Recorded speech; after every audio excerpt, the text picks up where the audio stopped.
Tervetuloa seuraamaan koostelähetystä Lahden messukeskuksessa jo 14 kertaa järjestetystä Classic Motor Showsta.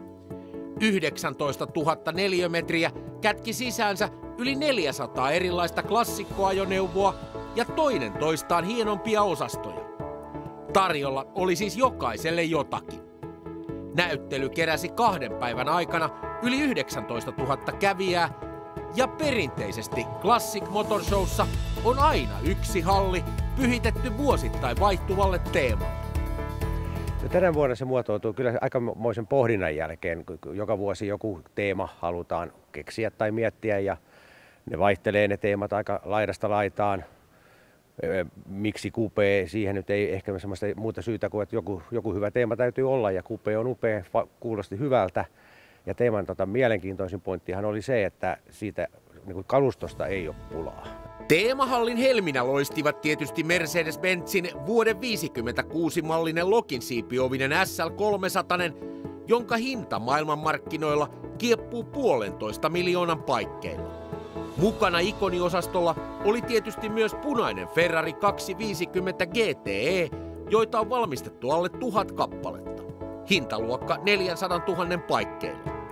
Ja sitten vielä harvinaisen värinen eli valkoinen Aston Martin DB6, jonka hintaluokka niin ikään siellä 400 000 paikkeilla. Koitettiin miettiä tavallaan vähän semmoisia viitekehyksiä, että minkälaisia kupee-autoja ylipäätään on tehty ja pohdittiin sitä, että kun kupee-mallit on tullut 20-30-luvulla jo ja niitä tehdään edelleen, että tämmöinen niin muotoilu vuosikymmenet voisi olla yksi tämmöinen niin sisäinen teema tässä aihealueessa ja se tehtiin amerikkalaisten autojen ympärille, eli siellä on eri vuosikymmeniltä esimerkkejä niin kuin mitä muotoilu on kehittynyt. Ja yksi tämmöinen hyvä käsite on sitten tietysti vähän vuosikymmenittäin katsoa, että minkälaisia on ollut 50-, 60-, 70-luvulla näitä 80-90-luvullakin kupeen vaihtoehtoja. Sitten nousi tämmöinen parivaljakko kuin Oldsmobile Toronado ja Citroën SM. Annettiin tämmöinen yleisotsikko kuin erikoisen upeita, koska ne on ihan omalla tavallaan, niin kuin nyt tuossa vierekkäin on, niin todella hienoja vaihtoehtoja. Sitten on tietysti, kun kupee on ollut myös perheen iskän tai perheen äidin niin kuin yksi autovaihtoehto, niin tehtiin tämmöinen perhekupeet. Lähdetään liikkeelle 38-vuosimallin Cadillac kaksovisesta opera-kupeesta. Ja siitä mennään sitten seuraavaan tämmöiseen muotoilukauteen. GM:llä tuli tämmöisiä fastback-malleja, niin on Pontiac vuodelta 1948 ja sitten taas Chevroletilla tai GM:llä myöskin niin tuli tämmöinen hardtop coupé vaihtoehto tuossa 50-luvun alussa, niin siellä on hieno 52-vuosimallin Bel Air edustamassa sitä ja sitten on tuommoinen NAS Metropolitan, joka on vähän tuommoinen pienempi coupé Austinin 1500 kuutioisella voimakoneella, mutta hieno tämmöinen pikku coupé. Ja sitten on edelleen jenkkiversiota, että meillä on tuossa Mustangi, niin päädyttiin tähän peruskupeeseen, että se edustaa, että ei oikeastaan tämmöistä aihetta voi ehkä ilman Mustangia käsitellä ja sitten on taas toisesta ääripäästä 70-vuosimallin Chrysler 300, tuommoinen jättiläiskupee ja tuommoinen puikkikiviä sitten edustaa hienosti 80-lukua. 50 vuoden villit vuodet, niin joo, siinä on Porsche 353 on omanlaisensa ikoni. Ja sitten on taas hyvin erityyppinen auto, on Hillman Minx Kalifornian brittikupee, aika harvoin nähty tuollaista autoa. Ja sitten on Karmann Kia, toinen tämmöinen ehkä 50-luvun ikoni. Ja sitten on itä-saksalainen EMV 327. 60-luvun svengillä, mitä silloin oli tarjolla? Silloin oli Jaguar E-Type, punainen, Jerry Cottonin värinen niin kuin hieno auto. Löytyy Fiat 2300, iso Fiat Coupé, toinen italialainen Lancia Fulvia ja Ford Capri, monen miehen myös niin kuin Suomessakin ihan noima Coupé, itse asiassa rallikuljettaja Lasse Lammen oma auto, että siinä mielessä Lasse on hieno ajoneuvoharrastaja.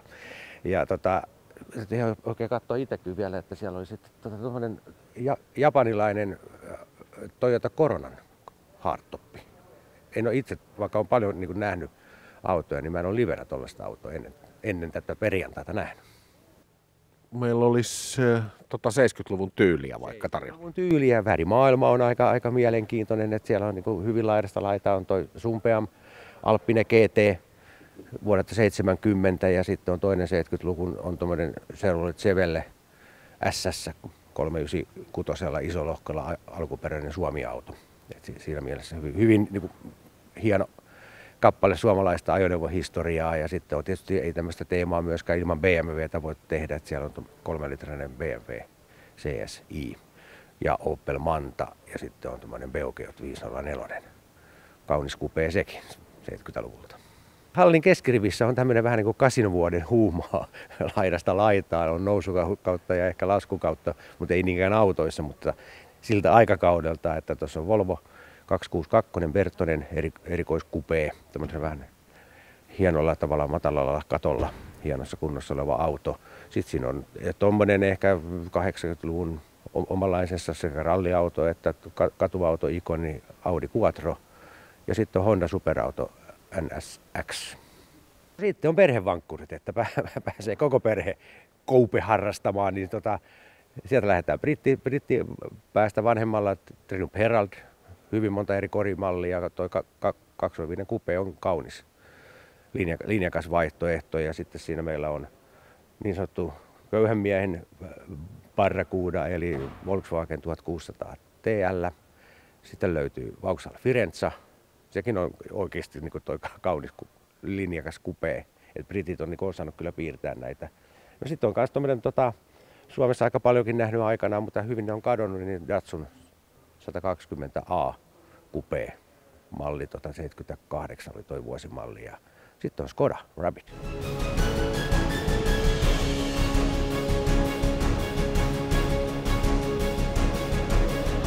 Varre-team on tämmönen kaveriporukka, harrastaja, yhteisöporukka, ei mikään virallinen yhdistys, vaan ihan ollaan niin,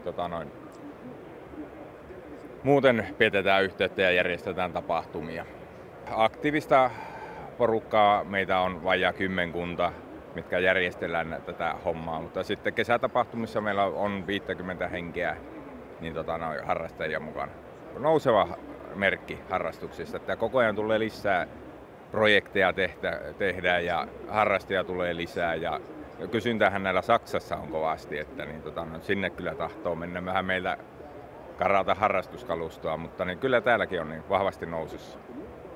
Onko se niin kuin yleisin harrastusväline kuitenkin tuo 353? 353 on, niitä on säilynyt paljon ja niitä on tullut paljon ja eihän näitä niin tämmöisiä vehkeitä näitä on hyvin vähän tullutkin ja vielä vähemmän säilynyt. Niin. Mutta niitä on 353 on tullut paljon, niitä on myyty paljon ja on säilynyt paljon. Timo Alho entisöi nyt tämmöisen koupemallin, niin muutamia vuosia sitten harvinainen, näitä on nyt 2 koupemallia taitaa olla Suomessa kunnossa ja projektihan oli tietenkin hänellä kovaa, että melko raadosta on tämäkin tehty ja noita on kuitenkin joitakin, muutamia kymmeniä on tuotu Suomeen, mutta säilyneet on vähäisiä. IFA F9 minun auto ja se on Wartburgin edeltäjä, eli hyvin paljon sama tekniikka, vähän lyhyempi ja sitten muotoilua on muutettu paljon sitten tietenkin, kun alettiin tekemään Wartburgia. Tää lähti vähän sillä lailla, niin noita peltimopoja, vanhoja mopoja harrasteli ja se 2-tahtikärry jäi vaatteisiin ja sitten piti löytää auto 2-tahtinen ja vaihtoehdot on tietenkin aika vähissä ja toki nuoruudesta sitten papan kanssa harjoiteltiin autolla ajoa Wartburgilla, niin kyllä se sieltä jostakin on sitten jäänyt vähän päälle.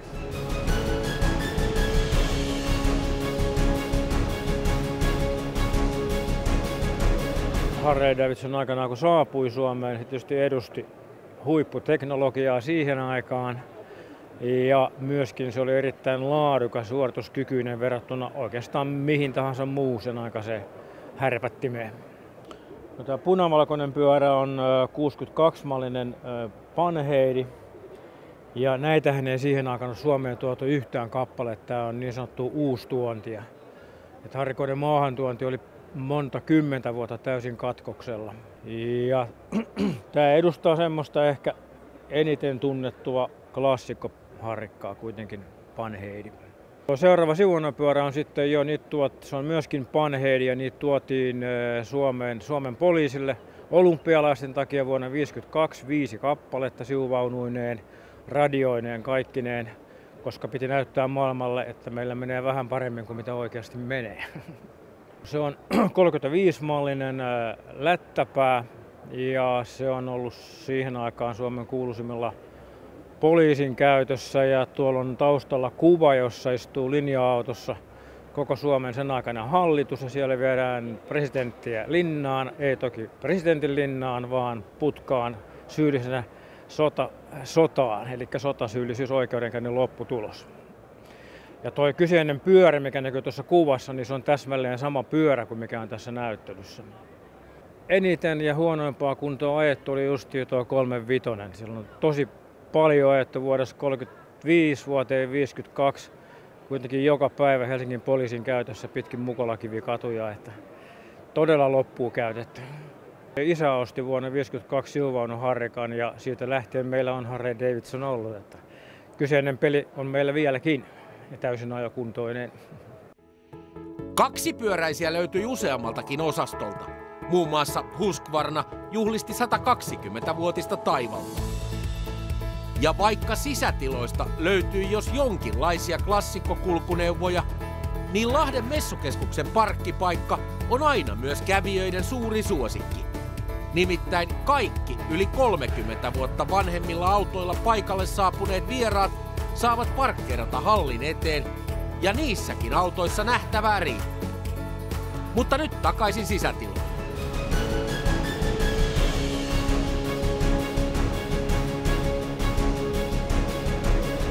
No itse asiassa tänä päivänä on hyvinkin toimiva kerho, että meillä on 160 jäsentä tällä hetkellä. Se on vakiintunut tuohon 150 luokkaan se jäsenmäärä ja ihan laidasta laitaan. Ja nyt on yllättävää, että nyt on nuoret löytänyt uudestaan tämän merkin, mikä ajatellaan, että kuitenkin auto maahantuonti on lopetettu 80-luvulla, niin se on aika yllättävää. Mutta meillä on oikein hyvä porukkahenki tällä hetkellä ja on hieno tehdä tätä hommaa. No pelkästään kun on 160 kerholaista, niin meillä on yli 700 autoa, eli jokaisella kerholaisella tapaa olla vähän enemmän sitä kalustoa, mutta meillä on aika paljon vielä semmoisiakin tämmöisiä sanotaan, että itsenäisiä harrastajia, jotka ei millään tavalla ole kerhon toiminnassa mukana, niin kyllä se siinä varmaan 1000 auton luokassa varmaan pyöritään. No tässä on nyt tämä ensimmäinen, mikä tässä lähimpänä näkyy, niin tämä kilpuri. Tämähän on nyt aivan uusi. Tämä on viime talven aikana rakennettu, niin kuin tähän saatu valmiiksi. No, useampi vuosi rakennettu. Se on nyt aika tarkka kopio aikakauden tuotteesta ja yhtään kisaa sillä ei ole vielä ajettu. Että nyt seuraava Ahveniston historic-luokan kisa, niin se on sitten siellä niin kuin grand opening autolle. Sitten meillä on tietysti kun kupé on upea, oli vähän sen niin kuin tänä vuonna tämä ajatus täällä, niin Vauxhallilla kun ei oikein ole noita kupeamalleja kuin tämä yksi, niin sitten siinä on vastaava siviiliversio vieressä ja sitten tällä puolella täällä meillä on tämä viimeisimpää sarjaa Vauxhalla oleva sports hatch, mikä nyt vielä jollain tavalla ehkä kupeeksi on luokiteltavissa. Näitä on 4 kappaletta tuotu Suomeen. Sitten tietysti raskasta kalustoa edustaa meillä toi Bedford. Siinä on pari eri esimerkkiä sitten siitä, tuommoinen pakettimallinen ja sitten tuommoinen työkone tuolla toisaalla. Ja sitten tuolla viimeinen tuolla reunassa tuolla, niin siellä on sitten tuommoinen Vauxhall Chevette, mikä on aikanaan ollut hyvinkin yleinen auto, mutta nyt sitten niin kuin nämä kaikki, niin alkaa olla vähän semmoista historiahavinaa.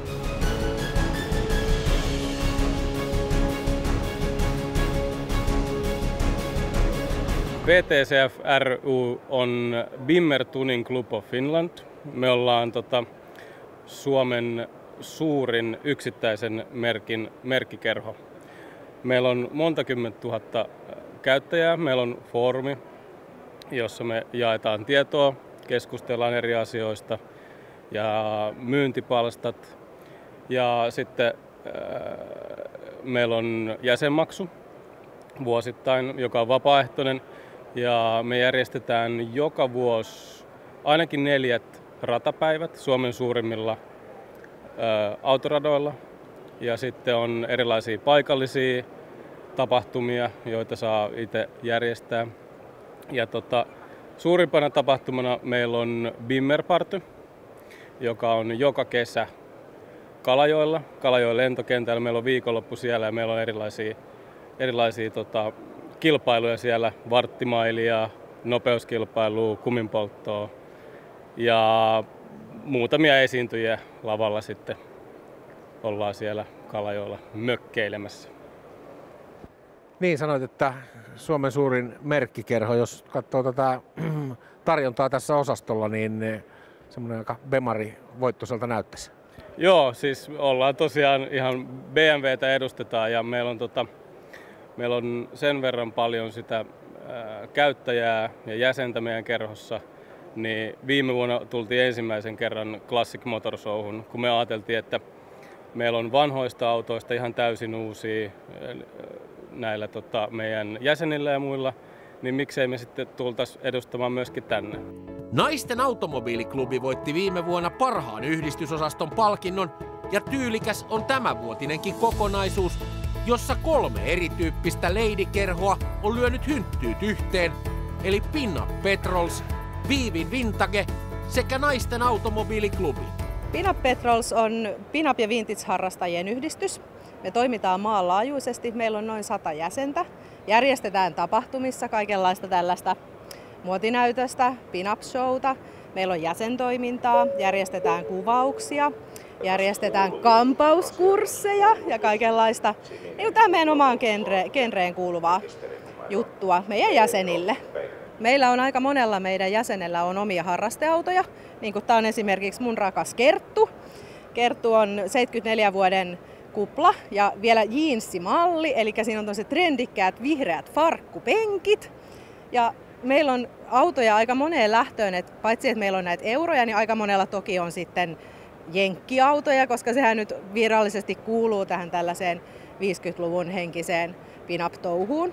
No tässä on käynyt se perinteinen, että kuin iso merkitys on sillä, että mitä lapsena tehdään vanhempien kanssa perheenä yhdessä. Eli meillä on lapsuudesta asti harrastettu sieltä vanhoja autoja. Meillä on ollut semmoisia 60-70-luvun eurooppalaisia Fiatteja, Opeleja ja Fordia ja sitten meillä on ajeltu niillä paljon ja sen yhteydessä on ajeltu esimerkiksi kirpputoreille ja tehty löytöjä ja saatu idea siitä, että pukeudutaan ja mätsätään siihen autoon. Et ensin ollaan pukeuduttu aina sitten vuosikymmenten mukaan, että 60-luvun autolla niin 60-luvun vaatteet ja sitten on ruvennut kertyä garderobiin sen verran, että on voinut pukeutua punaiseen 60-luvun autoon punaisilla vaatteilla ja siniseen 70-luvun autoon sinisillä vaatteilla. Kyllä tässä ihmiset alkaa ymmärtää sen pikamuodin haasteet, että millaisia siellä on taustalla ja kierrättäminen tulee trendikkääksi just ihan seksi. Ja pelkästään ne on upeita, hienoja materiaaleja, kuoseja, printtejä, leikkauksia, malleja. Siellä on niin paljon persoonallisia asioita noissa vintage-vaatteissa, että se on niin erilaista. Että tuommoista ei niin kuin normikaupasta ei saa samalla lailla, että kyllä ne on upeita. Samalla lailla kuin ne vanhat autotkin. Ei tarvitse ymmärtää mitään vanhoista autoista tai vaatteista, mutta kun sen näkee, niin se nostalgia syntyy monelle sieltä myös heti. Ja nyt on myös hienoa, että nykyisin niin nuorissa on niille tavalla kaikki on vanhaa, niin he saattaa pukeutua aika rohkeasti yhdistellen kaikenlaisia vuosikymmeniä. Että se ei ole semmoista teemapukeutumista, vaan oleellista on se, että se on kierrätettyä. Kyllä paljon on kiinnostusta ja ollaan saatu tuossa uusia jäseniä naisten automobiiliklubiin ja esiteltyä toimintaa. Minkäs kokoinen tänä päivänä on naisten automobiiliklubi? Meillä on noin 100 jäsentä, että jäsenmäärä on pienesti kasvussa koko ajan ja kiinnostus lisääntyy. Ja tässä on takana sun oma auto. Joo, tämä on meidän oma auto. Meillä on tuossa miehen kanssa Vesivehmaalla semmoinen hyvin pienimuotoinen kotiautomuseo ja monenmerkkisiä autoja on kertynyt. Ja tässä on tämmöinen kokoelman helmi eli kuvanveistäjä Eila Hiltusen entinen auto. Ja kuvanveistäjä Eila Hiltunen on paremmin tunnettu aika mittavasta taideteoksesta.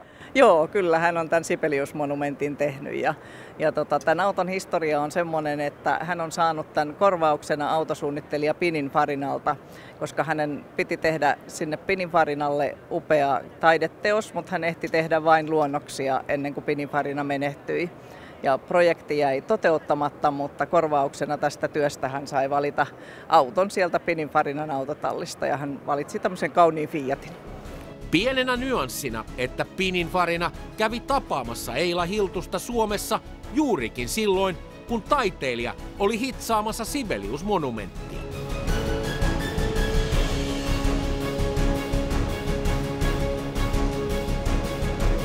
Meillä on jäseniä noin 110, kaikilla ei ole autoa, mutta sitten joillain on taas useampi niitä autoja.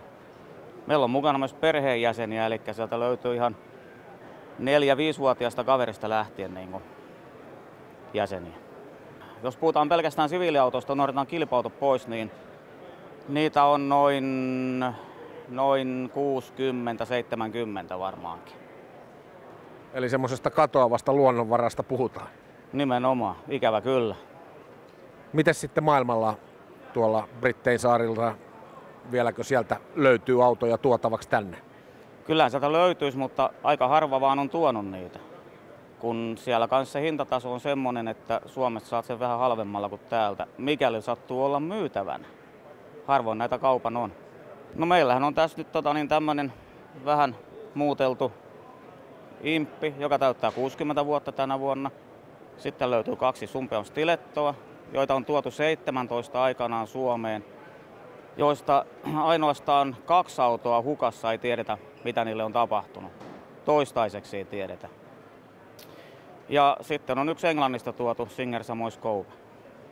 Mä oon aikanaan silloin 17-vuotiaana ihastunut Impin perän muotoihin. Ja onhan se, kun siinä on avattava takalasi, se on yksi juttu. Mutta kaiken kaikkiaan, vaikka se tommonen saippualaatikko onkin, niin on se silti aika makeen näköinen.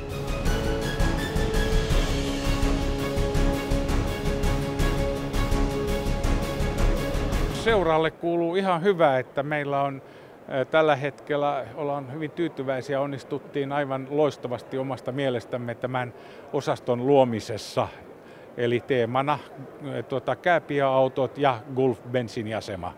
Nämä autothan on sen ikäisiä, että mä oon ollut ihan pikkupoika silloin, kun nämä autot on valmistettu, ja jotkut näistä autoista, jotka on esillä, niin ihmiset ei välttämättä tunnista, että ne on niin harvoin nähtyjä, että siitä syystä oli kiva valita tällainen teema. Ja ennen kaikkea, kun nämä pikkuautot on täällä, niin on hyvä liikkua tässä ja tutustua tähän Gulf-huoltoasemaan ja rekvisiittaan, mitä täällä on paikalla.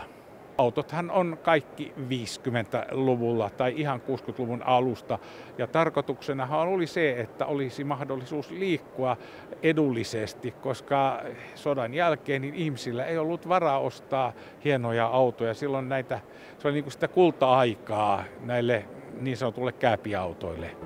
Näyttelyssä palkitaan joka vuosi paras yhdistysosasto. Valinnan tekee niin sanottu viisasten kerho. Voittaja kerrotaan hetken kuluttua, mutta erityisen kunniamaininnan saa upean osaston rakentanut autohistoriallinen seura.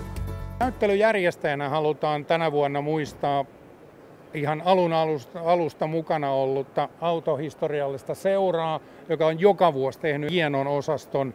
Ne haluamme heitä muistaa nyt ensi vuonna, koska heillä on merkkivuosi. Osallistumme ja haluamme tukea heidän toimintaa, jolloin uskon, että tulee olemaan mahtava osasto kaikkien ensi vuoden kävijöiden nähtävillä. Ja haluan kiittää tästä AHS:n puheenjohtajaa Hans Brummeria. Sydämelliset kiitokset Ristolle. Tämä tulee todella iloisena yllätyksenä meille, kun ensi vuonna on 60 vuotta siitä, kun AHS on perustettu. 1000 kiitokset tästä huomionosoituksesta. Ja sitten on aika julkistaa tämän vuoden raadin näkemys. Ja 2000 euron stipendi matkaa nyt jo toisen kerran Isuzu Owners Clubille. Se oli kiva tieto, että ollaan ensimmäinen kerho tosiaan, joka on saanut toisen kerran. Joo, tää lähti tämmönen Japani-teema, oli se alun perin. Ja nimenomaan haluttiin hyvin semmoinen yksinkertainen ja tavallaan hyvin niin kuin, tarkasti niin kuin sen tyyppinen teema, että ei oteta mitään erikoista sälää tänne. Ja täällä oli eilen vielä kaikenlaista muuta autorekvisiittaa, mutta sitten oli vähän tyylirikko, että ne vietiin kaikki pois, että sitten jätettiin hyvin tämmöinen minimalistinen sisustus tänne. Ja se ilmeisesti vaikutti, että täällä ei ollut sitä ylimääräistä sälää. Näin on Classic Motor Show saatu tämän vuoden osalta pakettiin. Jälleen kerran järjestelyorganisaatio voi olla tyytyväinen viikonlopun palautteeseen. Ylipäätään on taas oikeinkin hyvä fiilis siitä, että kävijöiltä tullut palaute on taas kerran ollut varsin positiivista ja se tietysti antaa uskoa siihen, että tehdään ensi vuonna tulee jo sitten se 15. tapahtuma. Ensi vuonna tulee olemaan teemana Pieni on kaunista.